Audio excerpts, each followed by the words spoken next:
En esta última clase de la unidad de fisiología renal, estudiaremos los mecanismos renales que controlan la homeostasis ácido-base. A continuación ven los logros de aprendizaje, que no se los puede leer, pero ustedes los tienen que revisar después. Entonces, vamos a partir con la reabsorción renal de bicarbonato. Recuerden que el bicarbonato es el tampón más importante circulando en el plasma. Por lo tanto, del total de la carga filtrada, prácticamente todo se reabsorbe a lo largo del túbulo, ¿ya? De esta carga filtrada, 80% se reabsorbe en túbulo proximal, un 10-15% en el asa de Helle y el resto, en mayor o menor medida, en túbulo distal, túbulo colector a nivel cortical. Por lo tanto, la cantidad de bicarbonato en la orina es muy, muy pequeña, ¿vale? Aproximadamente un 1, máximo un 2%. Bueno, el mecanismo de reabsorción de bicarbonato en el túbulo proximal lo habíamos revisado en el capítulo de túbulo proximal, que es la cápsula número 5, así que no voy a ir en mucho detalle, pero básicamente acá, mediante este mecanismo, que requiere de varios transportadores y la actividad enzimática de las anhidrasas carbónicas, se reabsorbe 80% de la carga filtrada de bicarbonato. Lo mismo para la reabsorción de bicarbonato en el asa gruesa de Helle, que también vimos anteriormente en la cápsula 6 de función de asa de Helle, donde con un mecanismo bastante similar al del tubo proximal, excepto que cambian algunos transportadores a nivel vasolateral, se logra reabsorber hasta un 15% de la carga filtrada de bicarbonato. Por lo tanto, a nivel de nefrón proximal, es donde se reabsorbe el grueso del bicarbonato que es filtrado. Ya ahí. Y este se reabsorbe en la forma de bicarbonato de sodio. Ahora, otro mecanismo renal para regular el bicarbonato es la generación de bicarbonato junto con otro tampón que es amonia y que ocurre en el túbulo proximal. Entonces, en esta diapositiva, que parece bastante complicada, pero la vamos a simplificar, se observa que células del túbulo proximal, el aminoácido glutamina, cuya estructura vemos acá a la derecha, es capaz de ingresar a la célula del túbulo proximal, ya sea reabsorbido desde el filtrado o desde la sangre, a través de transportadores de aminoácidos. Y este aminoácido tiene un metabolismo que ocurre a nivel mitocondrial, en donde a través de diversos pasos, en los cuales no vamos a ir en detalle, se va transformando en diversas moléculas hasta llegar a malato, ¿ya? Y si observamos la estructura de la glutamina, de esta glutamina se producen dos procesos de deaminación que generan dos moléculas de amoníaco que al protonarse se convierte en amonia, y hay una descarboxilación que genera un bicarbonato, que son los dos amonios que vemos acá, y este bicarbonato que se produce, que son a nivel mitocondrial. Ahora, este malato sale al citosol, y ahí existen diversas enzimas que lo van transformando, por ejemplo, a oxaloacetato, que lo vemos acá a la derecha, y mediante la enzima PEPCK se produce otra descarboxilación que genera una segunda molécula de ion bicarbonato, ¿ya? Por lo tanto, a partir de una sola molécula de glutamina se generan dos tampones amonio, que es el principal tampón a nivel de la orina, y dos moléculas de bicarbonato, que es el principal tampón del plasma. Así que este es un mecanismo muy eficiente para mantener los tampones tanto en la orina como en el plasma. Ahora, este amonio puede salir de la célula, ya sea por simple difusión, como es amonio, como amoníaco, o como amonio usando diversos transportadores. Y el bicarbonato ya sabemos que es cotransportado a través de este cotransportador sodio-bicarbonato. ¿Ya? Ahora, en el túbulo colector sabemos que ya a esa altura se ha absorbido más del 90% del bicarbonato, de la carga filtrada de bicarbonato.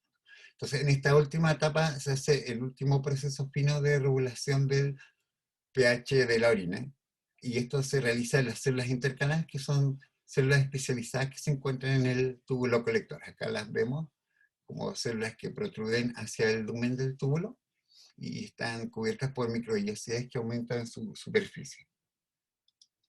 Entonces, en la síntesis, las células intercaladas existen dos tipos, pero nos vamos a concentrar en las tipo A. Ocurren dos procesos: ocurre síntesis de bicarbonato y secreción de protones.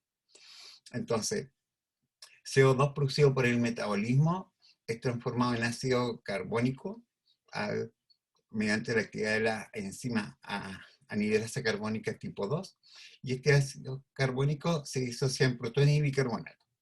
El bicarbonato que se genera acá es reabsorbido hacia el medio vasolateral a través de un intercambiador de aniones, es decir, se intercambian por cloruro. Mientras que los protones son secretados a través de una bomba de protones que es la proton ATPasa. Entonces estos son activamente secretados hacia el lumen para acidificar la orina. Ahora, como la energía libre disponible para este proceso es favorable, pero solamente a pH de 4,5. Cuando el pH luminal en el túbulo llega a 4,5, este proceso no puede ocurrir. Por lo tanto, para prevenir que se acidifique por debajo de ese valor, estos protones tienen que ser tamponados. Y principalmente son tamponados por amoníaco que fue utilizado en la célula del túbulo proximal y que se transporta a lo largo del túbulo y se acumula en el intersticio. Entonces acá vemos cómo este amonio es transportado como amoníaco dentro de la célula. Existen unos transportadores de amonio que son específicos para esta célula. No vamos a ir mucho en detalle con el nombre de ellos, pero lo importante es que hay secreción de amoníaco que se protona con los protones secretados por la bomba para formar amonio, que es lo que encontramos en la orina. Además del amonio, existen otros tampones que también pueden tamponar la orina para que su pH no descienda por debajo de 4,5, que son bicarbonato y fosfato. Sin embargo, estos son menos importantes porque son mucho menos abundantes, ya que ambos se reabsorben activamente en segmentos más proximales. Ahora, en condiciones patológicas pueden existir ganancia o pérdida de protones que van a cambiar el pH plasmático. Ejemplos de ganancia de protones son generación de protones a través de CO2 que se acumula en el plasma, producción de ácidos desde el metabolismo de proteínas u otras moléculas orgánicas. Se pueden ganar protones por pérdida de carbonato en diarrea y otros fluidos corporales, o por la pérdida de carbonato también en la orina, ¿no? Y causas que producen pérdida de protones, por ejemplo, es cuando hay vómito, se pierde ácido clorhídrico, o cuando hay una excesiva secreción de protones en la orina. Ahí también perdemos protones. Y esto va a generar diversos trastornos. Aquí hay 4 términos que es importante conocer. Que el primero es acidemia, que es una disminución del pH plasmático por debajo de un punto de corte de 7,4. Y la acidosis, que es el trastorno o la patología que produce esta disminución del pH plasmático. Y puede ser de dos tipos: metabólicas o respiratorias. Y por otro lado tenemos una alcalemia, que es lo opuesto, es un aumento del pH plasmático por sobre 7,4, y la alcalosis sería el trastorno o patología que produce este aumento del pH plasmático. También pueden ser de causas metabólicas o respiratorias. Ahora, los trastornos respiratorios pueden ser una acidosis respiratoria, por ejemplo, causas son aumento de la presión parcial de CO2 por problemas como hipoventilación, obstrucciones pulmonarias, disminución de la perfusión pulmonar. Y estos pueden ser compensados a nivel renal con aumento de la reabsorción de bicarbonato, aumento de la síntesis renal de bicarbonato o aumento de la secreción renal de protones. Por el contrario, una alcalosis respiratoria se produciría por una caída de la presión parcial de CO2, siendo una causa común la hiperventilación. Y esta puede compensarse a nivel renal mediante los mismos factores, pero en la dirección opuesta. Es decir, se disminuye la reabsorción de bicarbonato y su síntesis también, y se disminuye la secreción renal de protones para poder normalizar el pH. Ahora, dentro de los trastornos metabólicos que pueden alterar el pH, tenemos un aumento de ácidos fijos, como protones y ácidos orgánicos, del tipo lactato o Eh, y las causas serían, por ejemplo, una infusión, producción o ingesta de estos ácidos fijos, inhibición en la síntesis y reabsorción de bicarbonatos, que también va a generar una acumulación de ácido, pérdida intestinal de bicarbonato, por ejemplo, en las diarreas, se pierde mucho bicarbonato, o secreción de protones de las células hacia el líquido extracelular, ¿no? Y a nivel respiratorio esto lo podemos compensar hiperventilando para eliminar más CO2 y desplazar la ecuación de equilibrio del bicarbonato hacia la izquierda. Ahora, las alcalosis metabólicas se producen generalmente por pérdidas de ácidos fijos. Las causas son infusión o producción de base, por ejemplo, en el consumo excesivo de carbonato, pérdida de ácidos como el ácido clorhídrico por vómitos repetidos, ¿ya? O excesiva secreción renal de protones. ¿Ya? Por ejemplo, la hormona aldosterona estimula la secreción renal de protones y puede producir una alcalosis de tipo metabólica. Y lo otro es absorción de protones desde células hacia el líquido extracelular, es decir, las células están secuestrando protones, por lo tanto produce una acidificación, una alcalinización del pH plasmático. Y a nivel respiratorio esto lo podemos compensar con una hipoventilación, es decir, para acumular CO2 y producir más bicarbonato. Pero esto es poco efectivo porque los quimiorreceptores centrales de oxígeno son más potentes que los de pH. Entonces, como se va a acumular CO2 y va a caer el oxígeno, esto se va a tratar de normalizar y se va a restaurar la ventilación normal. Ahora, ¿cuál es el criterio para el análisis de los trastornos ácido-base? Bueno, el primer criterio es medir el pH del plasma. Entonces, si está por debajo de 7,4, una acidosis, y si es superior a 7,4, uno habla de una alcalosis.